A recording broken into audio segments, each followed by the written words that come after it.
ఒక పేదరికంలో ఉన్న యువకులు కష్టపడి చదువుకున్న తర్వాత ఉద్యోగం రాకపోతే వాళ్ళ పరిస్థితి ఏంది? వాళ్ళ తల్లిదండ్రులు వాళ్ళ మీద పిల్లల మీద ఎంత ఆశలు పెట్టుకుంటారు?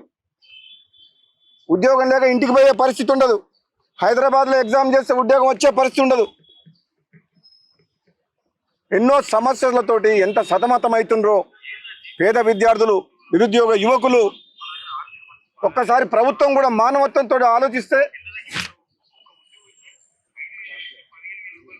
ఎంత వీలైనంత త్వరగా కాంగ్రెస్ పార్టీ ఎన్నికల సందర్భంలో మేనిఫెస్టోలో ఇచ్చిన హామీ మేరకు ప్రతి సంవత్సరం జూన్ 2వ తారీఖు నాడు ప్రభుత్వ సంస్థలలో ఖాళీ ఉన్న ఉద్యోగాలని ఎవ్రీ ఇయర్ నోటిఫికేషన్ ఇచ్చి భర్తీ చేయాలని చెప్పేసి కూడా నేను ప్రభుత్వాన్ని, ముఖ్యమంత్రి గారిని కోరుతున్నాం. తప్పకుండా ఈ నిరుద్యోగ యువత తరపున మీ అందరికి మాటిస్తున్నా, కాంగ్రెస్ పార్టీ అంటేనే పేదల ప్రభుత్వం.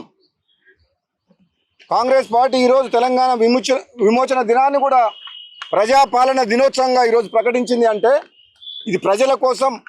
ఆనాడు సోనియా గాంధీ ఆంధ్ర ప్రాంతంలో కాంగ్రెస్ పార్టీ తుడిచిపెట్టకపోతుందని తెలిసినా సరే తెలంగాణ ప్రజలు కోరుకునేది ఈ ఉమ్మడి ఆంధ్రప్రదేశ్లో తెలంగాణకు అన్యాయం జరుగుతుందని చెప్పి సోనియా గాంధీ గారు తెలంగాణ ఇవ్వడం జరిగింది. మన దురదృష్టం 10 ఏళ్ల పాటు మన కన సాకారం కాలేదు. కానీ మీ అందరికి కూడా రాబోయే రోజుల్లో ఉద్యోగ అవకాశాలు వస్తాయి. ప్రభుత్వమే కాక నిరుద్యోగ యువతకు కాంగ్రెస్ పార్టీ ప్రభుత్వం ఇచ్చిన హామీల విషయంలో కానీ, ప్రైవేటు పరంగా, వ్యాపార పరంగా తమ కాళ్ళ మీద తాము నిలబడతామని ఎవరన్నా యువత ముందుకొస్తే ఆర్థికంగా వాళ్ళకు కూడా సపోర్ట్ చేసేందుకు ఈ ప్రభుత్వం మాట ఇచ్చింది. కాబట్టి తప్పకుండా, ఎందుకంటే మీ అందరికీ తెలుసు ప్రతి ఒక్కరికి ప్రభుత్వ ఉద్యోగం అనేది సాధ్యం కాని పని. ప్రభుత్వ ఖాళీలను నింపాలని చెప్పి మీరు ఏదైతే డిమాండ్ చేస్తుండ్రో అది సముచితం, న్యాయం, ధర్మం.